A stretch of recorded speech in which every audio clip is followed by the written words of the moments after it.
Hello, my name is Ashley Ford. For my second video, I am going to talk about the racialization of women's bodies, specifically pregnant women's bodies. There are many ways in which women's bodies are subject to racialization. Depending on how we grow our hair, get rid of what some deem unwanted body hair, or keep this said hair, or how we act within our race. What I find to be interesting is that racialization of women's body often includes not only our bodies or biological sex, but one's race, class in which we belong to, or gender embodiment. In the Kay Bridges Reproducing Race, Chapter 3, The Production of Unruly Bodies, there is a statement made that the female body is viewed as an abnormal, unpredictable, and inherently defective machine. Though this statement is really referencing pregnant women, I find it often encompasses many people's feelings toward women. Recently, I have experienced and witnessed the racialization of pregnant women.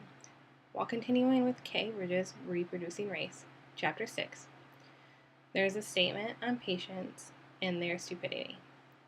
Through my experience at the doctor's office, this is all too real.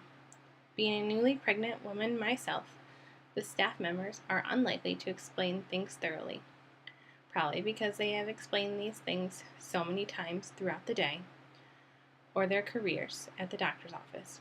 When asking to have something clarified, there is often a roll of the eyes or a loud sigh, followed by them speaking very slowly and overpronouncing every word. However, when you are new to the system, or have some sort of language barrier, taking in all of the instructions that are given, and the overwhelming anxiety that goes along with being pregnant, no patient should be referred to as stupid or treated as such. There is a misconstrued vision of what is known as a welfare queen. Depending on your location, this version of a person that is labeled a welfare queen is different. Although stated in Reproducing Race what media reinforces a picture of a welfare queen, which is always being black. In my area, that is untrue. Within my predominantly white community, the media is always claiming a welfare queen is a woman who receives any sort of government support, no matter her race, although usually white, or the undeserving poor. Though these women are often thought of to be smart enough to cheat the system, but not smart enough to keep a job, a man, or that they are just lazy. However, in many of these cases, women are just trying to provide the best they can to their children, and they have just fallen on hard times. Throughout the media, there is also an intense racialization of women who are pregnant. Judgment seems to only become worse the farther in your pregnancy you are. There are decisions to be made, and everyone has their own opinion on how to make them. Though the media will take a swing at telling each woman what is best for her body and her baby, the media also attempts to heighten ratings using things like mom wars to pit women against women or moms against other moms. Though depending on the article, website, or journal you read, the mom wars are either real or not. There is an article on the Washington Post titled "The War Inside Your Head," stating that after pregnancy, this sudden social demotion is the way many women get inducted into mommy wars. My shorthand for the cultural and emotional battle zone we land in the minute we become mothers. It is a war fought inside your head, on soccer fields, or in PTA, in the weary undercurrent between working and stay-at-home moms. In the car when you leave your child for another long day at daycare, at playgroups, at work, and in your own bedroom, in those lights-out talks with your spouse. It involves many different social, moral, and financial issues, yet it often boils down to a personal question. How does this child fit into my life? Or should my life now fit around this child?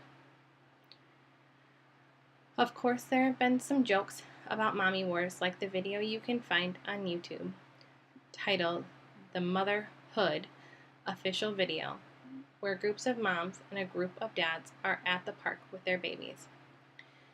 There is a turf war of sorts going on in which group of parents is making the best choice for their babies, showing moms with strollers, baby wearing, or an infant car seat carriers, stating things like, the breast police have arrived, or calling other moms out on using disposable diapers and how they don't care about the environment, or stating working moms are only part-time moms, and stay-at-home moms and how they spend their days getting manis and petties.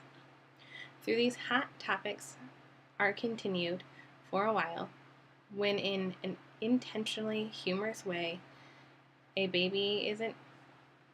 a baby that is in trouble. All parents seem to work together to help this baby, with the ending statement of no matter what our beliefs, we are parents first. Throughout these discriminations or judgment, teen mothers seem to have received the brunt of it. On Feministing.com, there is an article, Hate Those Terrible NYC Pregnancy Ads?